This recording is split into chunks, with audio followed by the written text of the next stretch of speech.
Обичаш ли пролетта? Какво е за теб пролетта? Хубаво. Това цвете знаеш как се казва? Иглика. Сега знаеш какво ще направим? Ето така. Малко. Имало една пролет, когато сме се събрали тук всички заедно, и аз, и Димитър Рачков, и децата от болницата в Пловдив, за да отпразнуваме един хубав пролетен празник, да засадим цветенца и да създадем повече весело настроение на всички, които лежат в болницата. Ето такава велика млада дама ми изкопава дупчицата, за да сложа моето цветенце. Ето...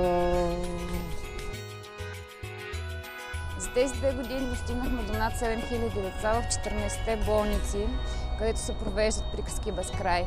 Ние дадохме усмивки на тях, спокойствие на техните родители, редуцирахме стреса от болничния престой и спомогнахме за по-бързото им възстановяване. Първото събитие решихме да направим по повод пристигането на пролета. Ще подобриме дворните пространства за игра и ще ги подготвиме за топлите месеци. Точно това се нуждаят и децата по време на болничния си престой.